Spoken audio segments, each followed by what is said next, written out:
বুথে বুথে বিজেপিৰ কাৰ্যকৰ্তাসকলে NDAৰ কাৰ্যকৰ্তাসকলে দিনে নিশাই পৰিশ্ৰম কৰি আছে, ঘৰে ঘৰে গৈছে, প্ৰতিগৰাকী ভোটাৰৰ লগত সম্পৰ্ক স্থাপন কৰিছে, বিভিন্ন জাতি জনগোষ্ঠী ভোটাৰবোৰৰ সকলোকে লগত লৈছে আৰু যিটো আমি গ্ৰাছৰুটৰ পৰা বা তৃণমূলৰ পৰা যিটো খবৰ পাইছোঁ, গ্ৰাউণ্ড জিৰ' ৰিপৰ্ট মতে ধীৰাজ গোৱালা বহুত ভোটত এইবাৰ জয়যুক্ত হ'ব। কাৰ্যকৰ্তাসকলক মই এইটো অনুৰোধ কৰিছোঁ যে ক'ৰবাত কোনোবা এটা নেৰেটিভ, এটা ভুৱা বাগধাৰা যিটো কোৱা হয়, ফেক নেৰেটিভ সৃষ্টি কৰিব পাৰে আৰু ক'ৰবাত কোনোবা কেণ্ডিডেটে কৈ ফুৰিছে জিকিলে মই বিজেপিত যোগদান কৰিম, জিকিলে মোৰ গন্তব্যস্থান বিজেপিয়ে হ'ব।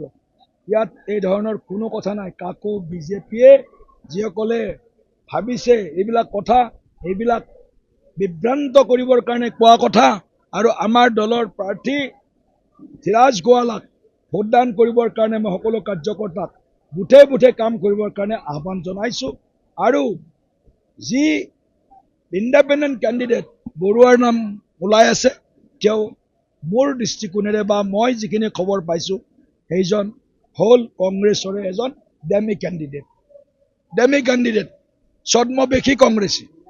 গতিকে ছদ্মবেশী কংগ্ৰেছীতকৈ হয়তো কংগ্ৰেছীজন বেছি ভাল হ'ব, কৰ্মী বোলাজন, বুজা নাই? অপজিশ্যন যদি হয়, কোনোবাই যদি অপজিশ্যনক ভোট দিয়ে, অলপ কৰ্মীকে ভোট দিয়ক, কিন্তু ছদ্মবেশী কংগ্ৰেছীক কোনেও যাতে ভোট নিদিয়ে।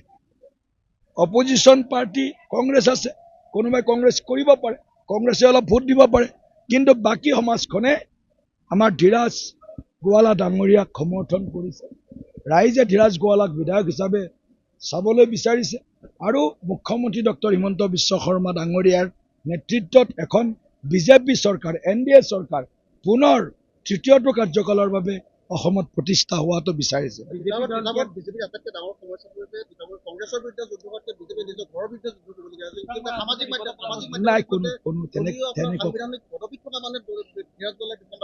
নাই, তেনেকুৱা কোনো আমাৰ হেৰি নাই। দুই এজনে সামাজিক মাধ্যমত ক'ৰবাত কিবা লিখিছে, ডিলিটো কৰিছে।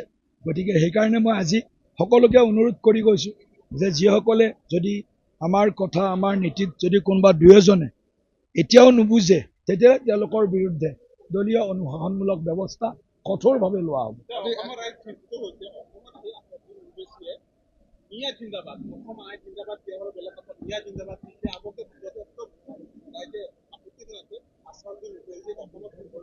এইটো কংগ্ৰেছৰ নতুন বৰ অসমৰ শ্লোগানৰ প্ৰভাৱ। কংগ্ৰেছে গৌৰৱ গগৈয়ে যে নতুন বৰ অসমৰ শ্লোগান দিছে, তাৰ প্ৰভাৱ ৱৈছিউদ্দিন ৱৈছিৰ মুখত ওলাইছে মিয়া জিন্দাবাদ। গতিকে এই কথা যদি অসমীয়া মানুহে এতিয়াও কোনোবাই যদি সহ্য কৰিব খোজে, তেতিয়াহ'লে অসমীয়া মানুহে অসমৰ মাটিত ক্ষুধাকণ্ঠ ভাৰতৰত্ন ভূপেন হাজৰিকাদেৱে কোৱাৰ দৰে অসমৰ মাটিত অসমীয়াই সগনীয়া হ'ব। গতিকে সেই পৰিৱেশটো বিজেপি থকালৈকে আমি আহিব নিদিওঁ। হাজাৰ বদৰুদ্দিন আহক, হাজাৰ ঐচী আহক, অসমৰ খিলঞ্জীয়া জাতিসত্তাক শক্তিশালী কৰা কামটো বিজেপিয়ে আৰম্ভ কৰিছে আৰু আগলৈ আমি এইটো চলাই যাম শক্তিশালী।